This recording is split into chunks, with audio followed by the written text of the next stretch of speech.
করলেন, তারপরে এমন কি ঘটনা ঘটলো যে উনার এত সিরিয়াস পজিশনে পড়ছেন? নাকি উনার শরীর আগে থেকেই খারাপ যেকোনো না, মুহূর্তে এরকম উনার হতে শরীর পারে? তো আগে থেকেই খারাপ ছিল। বিশেষ করে ২১শে হুম, নভেম্বরে উনাকে বিএনপির ভারতীয় কিছু নেতা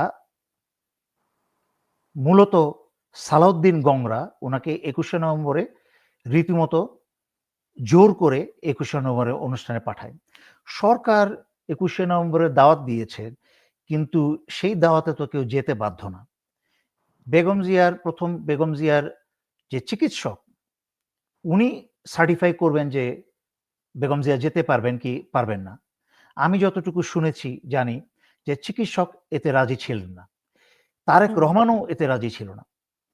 কিন্তু হুম, বেগম জিয়াকে সালাউদ্দিন গংরা, এই ভারতের ষড়যন্ত্রকারীরা বেগম জিয়াকে রীতিমতো জোর করে বুস্টার ইনজেকশন দিয়ে ২১শে নভেম্বরে পাঠানোর আগে উনাকে হুম, পাঠান।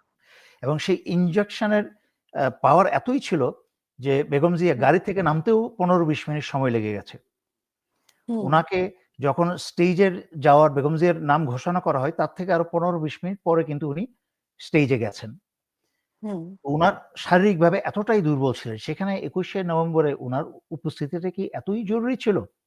হুম, জরুরি ছিল হচ্ছে ভারতীয়দের কারণে।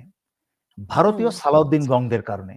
কারণ হুম, ভারতীয় সালাউদ্দিন গংরা চাচ্ছে ফেব্রুয়ারি নির্বাচনের আগে যেই অল্প সময় আছে, এই হুম, অল্প সময়ের মাঝখানে যত দ্রুত বেগম জিয়াকে পৃথিবী থেকে বিদায় করা যায়, তত দ্রুত তারা একদিকে তারেক রহমানকে দেশে আসতে দিবে না এবং হুম, তারেক রহমানও দেশে আসতে চাইছেন না। আমি একটু পরেই ব্যাখ্যা করছি কেন।